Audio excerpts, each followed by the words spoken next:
നമസ്കാരം. Share market മലയാളത്തിലേക്ക് എല്ലാവർക്കും സ്വാഗതം.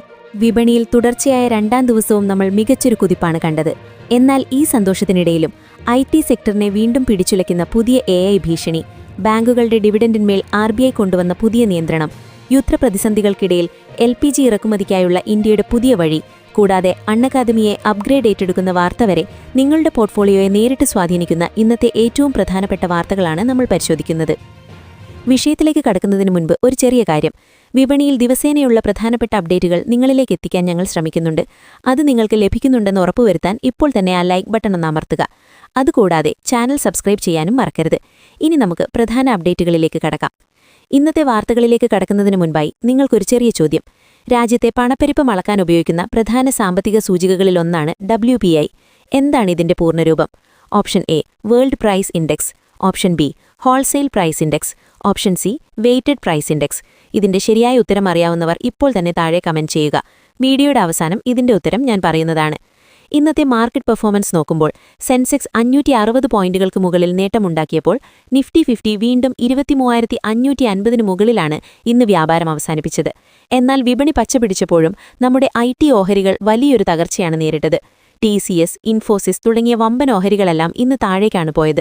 കഴിഞ്ഞ കുറച്ചു ദിവസങ്ങൾക്ക് മുൻപ് ആന്ത്രോപിക് AI ഉണ്ടാക്കിയ തകർച്ചയിൽ നിന്നും ഈ കമ്പനികൾ കരകയറുന്നതിന് മുൻപ് തന്നെ NVIDIA പുതിയതായി അവതരിപ്പിച്ച AI സിസ്റ്റം വാർത്തകളാണ് IT സെക്ടറിനെ ഇന്ന് തളർത്തിയത്.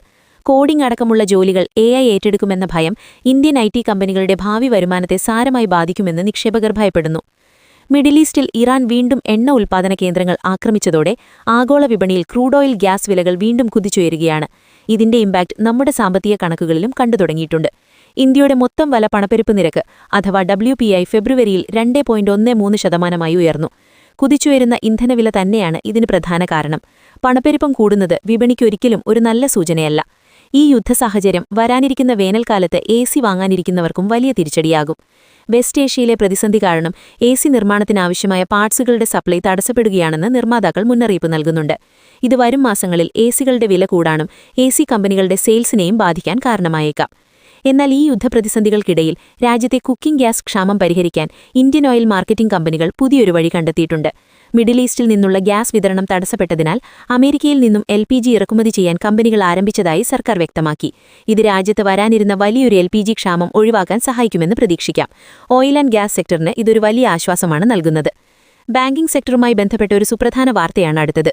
ബാങ്കുകൾ നൽകുന്ന ഡിവിഡൻഡുമായി ബന്ധപ്പെട്ട് റിസർവ് ബാങ്ക് ഓഫ് ഇന്ത്യ പുതിയ നിയമങ്ങൾ കൊണ്ടുവന്നിരിക്കുകയാണ്. പുതിയ ചട്ടപ്രകാരം ബാങ്കുകൾക്ക് അവരുടെ അറ്റാദായത്തിന്റെ പരമാവധി 75% മാത്രമേ ഇനി ഡിവിഡൻഡായി നിക്ഷേപകർക്ക് നൽകാൻ സാധിക്കൂ. ബാങ്കുകളുടെ മൂലധനം സംരക്ഷിക്കാനും സാമ്പത്തിക ഭദ്രത ഉറപ്പാക്കാനുമാണ് ഈ നിയന്ത്രണം. അതുകൂടാതെ ഇതുമായി ബന്ധപ്പെട്ട മറ്റു ചില നിബന്ധനകളും കൊണ്ടുവന്നിട്ടുണ്ട്. നമ്മുടെ ബ്ലോഗിൽ കൂടുതൽ ഡീറ്റെയിൽസ് നിങ്ങൾക്ക് വായിക്കാവുന്നതാണ്. ഇനി കോർപ്പറേറ്റ് ലോകത്തു നിന്നുള്ള ചില പ്രധാന അപ്ഡേറ്റുകൾ നോക്കാം. എഡ്യൂടെക് രംഗത്ത് ഒരു വമ്പൻ ഡീൽ നടക്കാൻ പോകുകയാണ്. പ്രതിസന്ധി നേരിടുന്ന അൺഅക്കാഡമിയെ പ്രമുഖ പ്ലാറ്റ്ഫോമായ അപ്ഗ്രാഡ് ഏറ്റെടുക്കാൻ ഒരുങ്ങുകയാണ്. ഇതൊരു ഓൾ സ്റ്റോക്ക് ഡീലായിരിക്കുമെന്നാണ് റിപ്പോർട്ടുകൾ. ഈ സെക്ടറിലെ വലിയൊരു ലയനമാണിത്. അടുത്തത് ഓൺലൈൻ ടിക്കറ്റ് ബുക്കിംഗ് പ്ലാറ്റ്ഫോമായ ബുക്ക് മൈ ഷോയ്ക്ക് വലിയൊരു ആശ്വാസം നൽകുന്നത് കോമ്പറ്റീഷൻ കമ്മീഷൻ ഓഫ് ഇന്ത്യ ഒരു സുപ്രധാന വിധി പുറപ്പെടുവിച്ചു. വിപണിയിൽ തങ്ങളുടെ ആധിപത്യം ദുരുപയോഗം ചെയ്തു എന്ന ആരോപണത്തിൽ CCI ബുക്ക് മൈ ഷോയെ പൂർണ്ണമായും ഒഴിവാക്കിയിരിക്കുകയാണ്. അവസാനമായി സ്മാർട്ട്ഫോൺ വിപണിയിലേക്ക് ചൈനീസ് ഭീമനായ വാവേ തിരികെ വരാനൊരുങ്ങുകയാണ്. ഫ്ലിപ്കാർട്ടിൽ ഇവരുടെ പുതിയ ടാബ്ലറ്റിന്റെ ടീസർ പ്രത്യക്ഷപ്പെട്ടത് ഇന്ത്യയിലേക്കുള്ള ഇവരുടെ തിരിച്ചുവരവിന്റെ വലിയ സൂചനയാണ് നൽകുന്നത്. ഇന്നത്തെ പ്രധാന അപ്ഡേറ്റുകൾ ഇവയാണ്. ഇനി ഇന്നത്തെ നമ്മുടെ ചോദ്യത്തിന്റെ ഉത്തരം നോക്കാം. WPIയുടെ പൂർണ്ണരൂപം ഓപ്ഷൻ ബി ആയ ഹോൾസെയിൽ പ്രൈസ് ഇൻഡെക്സ് എന്നാണ്. ശരി ഉത്തരം കമന്റ് ചെയ്ത എല്ലാവർക്കും അഭിനന്ദനങ്ങൾ. NVIDIയുടെ പുതിയ AI ഇന്ത്യൻ IT ഓഹരികളെ തകർക്കുമെന്ന് നിങ്ങൾ കരുതുന്നുണ്ടോ? താഴെ കമന്റ് ചെയ്യുക. പുതിയൊരു വീഡിയോയുമായി വീണ്ടും കാണാം. നന്ദി.